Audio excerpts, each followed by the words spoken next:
Niara-niasa akaiky tamin'itompokovavy Randriamampionona Lalao ihany koa tao anatin'ny vondron'ny fiaramonim-pirenena CNOSC Andriamatoa Rasolo André Manana ny ambarany lehilahy manoloana ny fahafatesandramatoa Lalao Randriamampionona eo ihany koa ny fanehoan-kevitra mahakasika ny raharaha politika ankehitriny. Nilaozana vehivavy mahery fo ary banka ny fiaramonim-pirenena hoy Andriamatoa André Rasolo ao anatin'ny CNOSC manoloana amin'ny fahalasana Andriamatoa Lalao Randriamampionona. Nandray anjara feno tamin'ny famanan'ny krizy tamin'ny taona 2010 Ramatoa Lalao Randriamampionona tamin'ny alalan'ny komity fandrindrana amin'ny fiaramonim-pirenena na CNOSC. Tao anatin'ny fivorian'ny komitin'ny fampihavanam-pirenena tamin'ny talata ndray fitenena natao izy ary mbola tsy tapitra ny fitenena fa mandritran'izy miteny safotra sy torana tapoka izy dia iny no nitaosan'ny fahafatesana azy izany hoe maty am-perinasa izy ka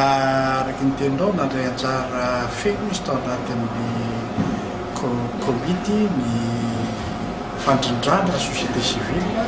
na comité de coordination nationale CNOSC ahitany samy malagasy vahaolana tamin'ity kristy rehefa tsy naomba moa zany a nidinika netin'ireo communauté internationale nareo dia nankatahany communauté internationale ny CNOSC andray an-tanana ny médiation dia nirotsaka tanteraka tao tokoa ny madame Lalao Randriamampionona ary nandeha atsitrapo satria tsy nisy karama tsy nisy indemnité tamin'izany nefa izay dia niasa nandritry ny telo efa-bolana andro aman'alina dia hita tao fa na tena mahafoiteny izy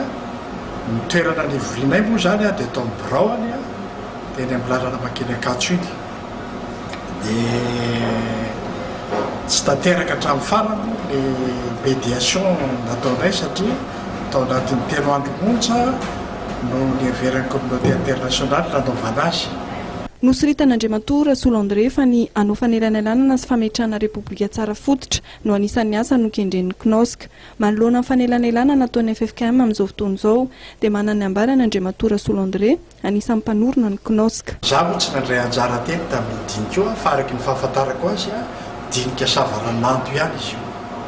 Raha hoe savaranando zany dia tsisy fanapahan-kevitra tao.